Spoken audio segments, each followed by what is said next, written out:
I'm here to talk about what I've been watching since the start of the year. If you're wondering why I'm dressed to the 9s, 10s, and 11s, that's because I had a full noir day, noir, crime, and sexy film day on Sunday, and I'm gonna be going through those with you today. Here's my Letterboxd stats so far. It's showing that my highest rated films are Sinners, Thunderbolts, Final Destination Bloodlines, Mission Impossible The Final Reckoning, The Gorge, One of Them Days, Heart Eyes, and Drop. I love all of those. The Gorge, I always wanted to see that, but I do remember when the trailer came out not really knowing much about it, seeing the tag that it was a romance movie. I do love romance to an extent, but I'm not big on it. But I saw the sci-fi, and that's where I was like, okay. Okay, I have some more stats for you. Total films logged, 202. That means I'm averaging 33.7 per month and averaging 8.4 films a week. So that's pretty eye-opening for me. That's cool. The first film of this year was a rewatch of The Unbearable Weight of Massive Talent that came out in 2022, and I loved it. I saw it in theaters along with Sonic. That was a fun time, seeing both of them act very much like each other and have a fun broy time. It was really funny. And the last film that I logged was Eyes Wide Shut, which I watched last night. This erotic thriller suspense movie by Stanley Kubrick. Some of my diary milestones. The 50th movie that I logged was Seven Samurai, which I bought through the Criterion Collection, and it was incredible. I see why people talk about it so much. The 100th film I watched wasn't really a film, it was a TV episode of Black Mirror, White Christmas. For some reason, I did not remember that episode, but it's pretty wild. It's a whole bunch of tales into one around Christmas time, and I really dig it. I was really confused when I first saw it or rewatched it. I was like, what is this about? But it's pretty damn good. And the 150th film I watched was Mission Impossible The Final Reckoning, which I also saw in theaters because I had to. And the 200th is Fatal Attraction, 1987's Fatal Attraction. Glenn Close and Michael Douglas, they did their damn thing. I rewatched it. It's very rewatchable, but man, that affair spun out of control.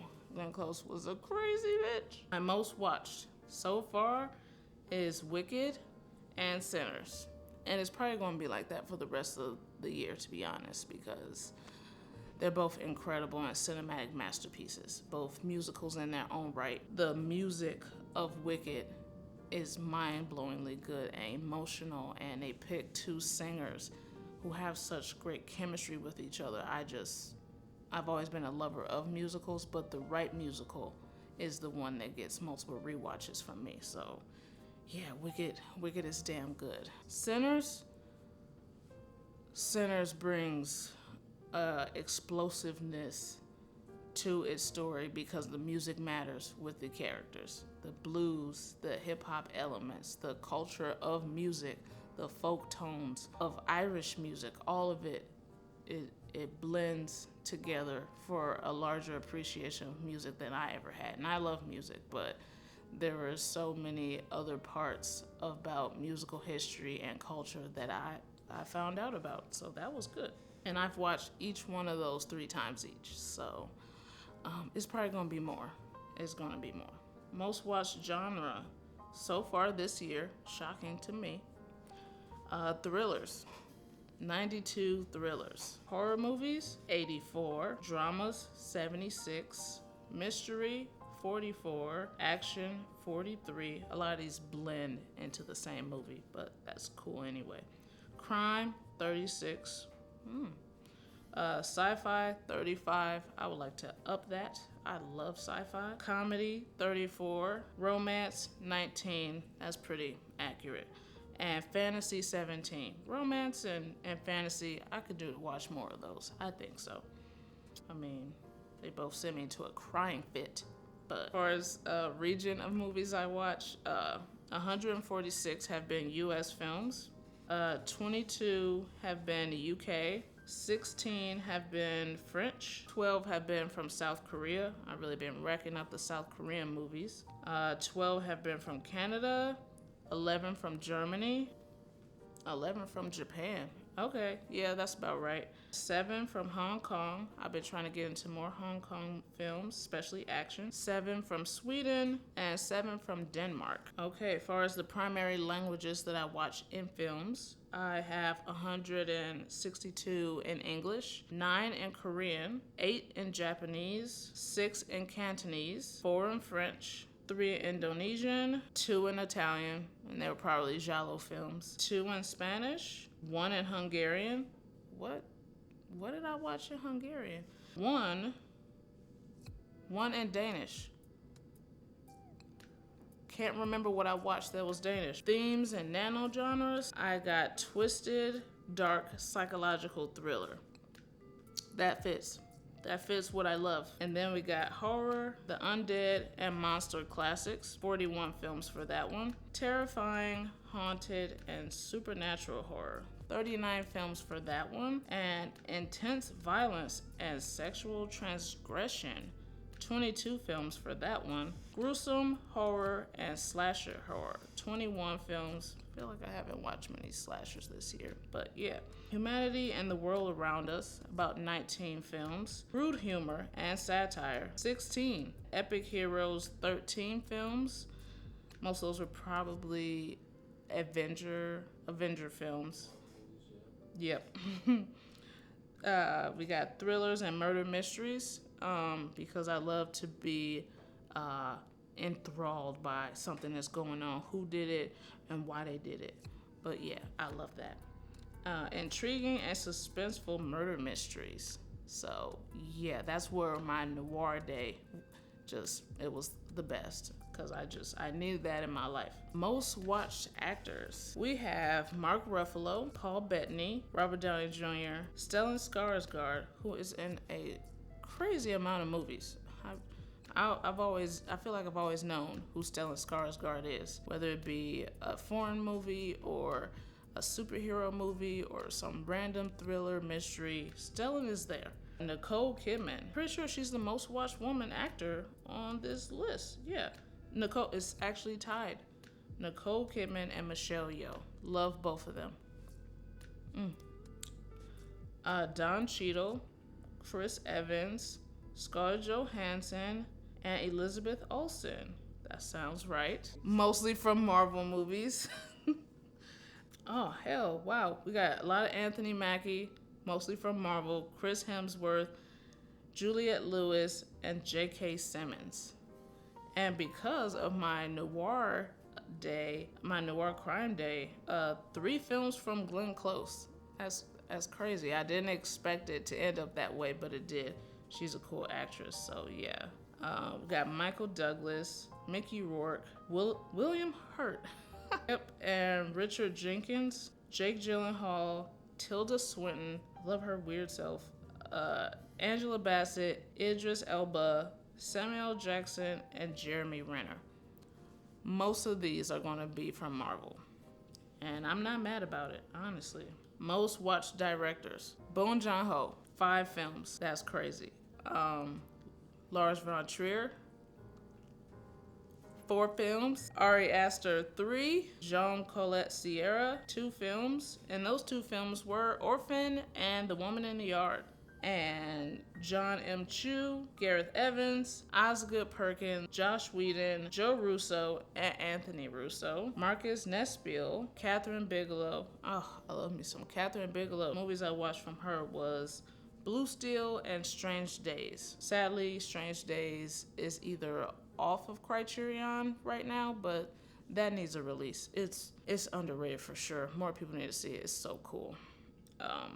David Cronenberg, Hideo Nagata, William Friedkin, Joko Anwar, Coralie Fargo, Gaspar Noé, Damien Chazelle, and Francis Ford Coppola. So pure cinema. Highs and lows. Highest rated movie, Seven Samurai. My lowest rated movie, Kraven the Hunter. I love Aaron Taylor Johnson. I feel like I've known about this actor for a long time, various things he's in. I only wanted to watch it because he was in it. But he's not enough. Even not knowing much about the comic character of Kraven, that movie doesn't do you justice. It's boring. If they was just going to bill it as him with his shirt off, he's not even having his shirt off that much. So Parasite, Madness Unplugged. About these killer plugs. Yeah, that's kind of all I know how to say about that. They're killer outlets. Stalkers. This was at a film festival, the Panic Fest 2025. That was pretty okay. I didn't hate it. I don't remember it much either, so yeah. Seven Samurai being under my most obscure. The longest the longest film I watched was The Temptations. Really? Huh. It says 354 minutes. The shortest being a short film on Adult Swim called Goth Fitness. It's easy to find on YouTube.